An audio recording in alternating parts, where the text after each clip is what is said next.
Jai Hind, ladies and gentlemen. So, monologues in YouTube form a great medium to connect and converse in topics that are the most relatable or in terms of discussion. Something that is like a real talk show between you and the viewers. And of course, we have the comment section to engage in. So, today I will be talking on something that is very human and it's a mix of observations and reflection. And coincidentally, it is a part of us, on the day to day life. The topic would be tiredness versus overstimulation. Are we really tired or are we overstimulated? That's going to be the driver of the discussion. So, to begin with my net score of observations where I've observed that in this kindergarten days, like currently I'm in my mid 30s and being a 90s kids, coming from that generation, most of our childhood has always been around certain areas where we used to engage in some sort of sports, conversations, wrestling, and many more. A lot of social and human interactions. Eventually, if you observe that tiredness meant sitting down and falling asleep. Now, whether it is in school or back at home and avoiding the homework or something like that, this is what is the true definition of tiredness. It brings your body to a state where you feel compelled to have rest. If you notice in the present day conversations, in the present day observations rather, you lie down in the bed. We all lie down in the bed or maybe lying down on the sofa. But we are feeling uneasy, right? The mind is craving for looking into something that will keep us engaged. Let's say we're taking the, step to go back to the bed and try to lie down. No, we're not falling asleep. We're still awake, but in a state of restlessness. This brings us to the question that are we really tired in the present day? Or is it that the situations around us, the kind of consumerism that is there, the interactions that is there, the noise that is there, is leading us to a state of overstimulation. And in this particular scenario, what is the most important currency? That is silence or self-reflection or what? The first aspect of it, look into the aspect like how we begin the day. The moment we wake up, we have notifications already waiting for us. The first glance of, today's generation, I would say, would have a glance at the notifications and their own sweethearts, right? And the first glance at the notification, and then eventually your brain gets into the thinking that, okay, what could be the present, future, past, this, that, and suddenly there is some sort of stimulation. Fast forward, interacting with your notifications in the social media and emails. So your brain is not really having a warm-up. It is having a sudden sprint of getting into action, into thinking mode. Ignorant about it, you begin with the day, you start off with your course, and you carry on with your work or skill, whatever it is, like for students or working professionals. As you carry forward, you would observe that there is something that is keep running, like you're not in a situation where you are at a state of ease, right? And you'll also feel that, okay, any sort of chatter is creating some sort of irritability. Now, all this discussion is purely a discussion of observations and reflections. I am not a qualified doctor to give a solution or something like that. This is purely a conversation between me and the viewers on the present day era topics that are there, happening live. Coming back to the observation that I quoted, there is a sense of irritation, there is a sense of irritability and a restlessness. We are still processing a lot of things. Now, when we get head on to the work, we have interactions at work, we have emails, you have particular startup meetings. That's how it begins. Client expectations, stakeholder expectations, that's how it goes. There is no human involvement, or rather minimal.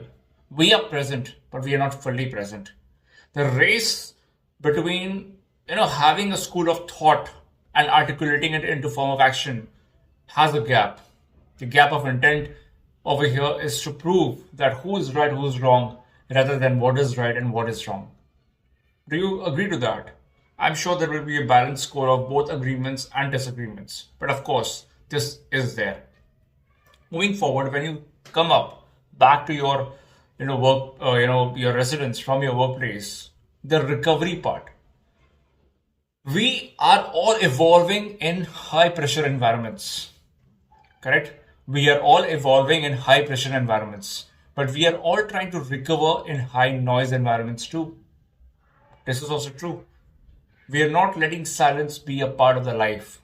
The first thing that comes after dropping the laptop bag or something like that is scrolling notifications here and there, doom scrolling, or maybe something that involves a brain rot, PC gaming for hours. 10, 15 minutes, 30 minutes is something that is understood. Even I do it. But going for hours, that is not really a very healthy habit. That is a way of escapism, a kind of escapism that comes with its own pitfalls. A pitfall, something about your cognitive degeneration.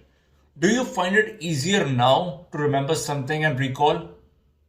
I'm sure the answer would be a hesitant answer. Times back when there was not much of the buzz of social media or not much of the buzz of interactions over the screen, the cognitive capabilities were definitely higher. That's a balance of life, whether it was through human interactions or maybe whatever. But yes, there were sports, there were human interactions, and all of this led to a larger aspect of development for both the cognitive capabilities as well as the physical capabilities. What is your think on that? What is your take on this? Do you find it easy to read something and remember it again the next morning? I'm glad if the answer is yes. And surely please leave down your suggestions with what aspect do you keep your brain healthy. Now, coming up to a state where you have a problem, okay? Let's say you are into some sort of Sudoku solving or mathematics or something like that. And here you observe that there is a lot of brain fog. Even with your time with your own self, you're not with your own self. There is some sort of impulse of chatter that is replaying the conversations that you had earlier or replaying the negative conversations that you had, replaying the negative events that you had. We never replay the positive events. As a matter of fact, it is taking considerable amount of will to make that happen. But in the aspect of negative conversations, it's just effortless. There's an automatic replay of a lot of things. People who have career ambitions keep having the thought that, okay, not doing enough, or should be getting some more aspects of things or backlog items to be done, etc. Like this. There is a brain fog. There is a brain chatter. And that leads a gap of silence. We are not actually letting silence be a part of our life. What is actually required? Sit down quietly or sit down in a way where we are present, observant, and not thinking something. It's actually very difficult. And now all of a sudden, I feel that, meditation of a lot of things, especially about the lectures that has been there about importance of meditation plays an important role. But that is just not again a real-time solution effective immediately because we all are at our own phases of life, right? And with respect to your own phases of life, you will have a momentum of irritability or maybe, some sort of things that you are struggling with, some sort of aspect that you are chasing to, like could be something like that. And it is equally important. We cannot actually ignore the lack of such things because it is that will decide the course of the future. But again, that brings back to the observation that yes, silence is an important part of your life. Being observant is an important aspect of your life. Have you noticed that when you are into conversations with somebody, the depth of the conversation has gone a little shallow? It's no more about the intensity or the depth of the conversation, but rather on how many facts do you know, or what latest do you know, or what intensity you bring to the conversation. Both have a difference. A loud intensity and a loud depth have a significant difference. At times, we also try to fill the silence by blabbering some or the other fact. Something like rambling, I would say. That's not right too. And that's an observation again. These observations actually improve a lot when it comes to note taking and then practicing on habits that actually build a better articulation or a better something about yourself. One recommended way that has worked with me a lot is, pace reading. Let's say if I'm reading something as a PDF, there are a lot of speed editor websites where, like if you paste the content and put it into a speed, like, okay, few words per second, like maybe 40 words per minute. So it will come in that particular order, like, slow. Otherwise, you can just take a book and start reading it loudly and add proper connotations. Like, for example, for a comma, you will put a 1 second gap. For a full stop, you take a 2 second gap. And something like this. This helps your brain thinking have a synchronization with what you speak. It starts sounding more sensible and more of depth. Try this out. With one last point that I have to, probably, reflect back.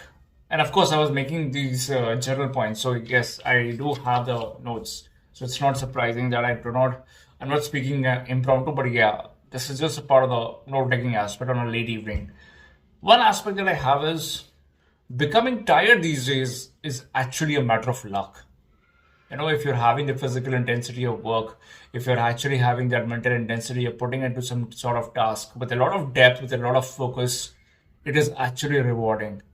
Today, the rest is something that is to be craved for, by means of tiredness, rather than by just lying down and having that unshaky sense of, sleepiness and like, okay, dragging 1 hour late, dragging 1 hour up. You're getting what I'm trying to say. So rest being rewarded by means of tiredness is a matter of luck. And perhaps it's quite confident to quote over here that most of us are not really tired. We are rather overstimulated by our surroundings. Bringing them to a sense of pause will bring a lot of depth and a lot of better clarity, because clarity is not luxury. Clarity is a necessity for any student or a working professional over here. Whether you are carrying 5 years of work experience or you're carrying 10 years of work experience, clarity, if it gets blurred with brain fog, can really lead to disastrous decisions, can really lead to limiting beliefs. Have you noticed that planning something on a long-term aspect has become such an irritation? We all of a sudden succumb, or rather, concede to the idea of YOLO and rather avoid the brainstorming process of long term. Anything that requires something with brainstorming brings in a lot of irritation. We resort to the use of internet sources or something like that, but not apply the brainstorming capabilities on just pen and paper. Maybe as a checkpoint, try this out. The next time you have a thought, try to articulate with your pen and paper. Let the ink flow and decide the trajectory of your thoughts. Use them and articulate them in words, whether in front of the camera or in front of the mirror. What matters is your well-being. With this, I'll conclude on this, that while you think that you may be tired, but rather you're overstimulated. Jai Hind, ladies and gentlemen.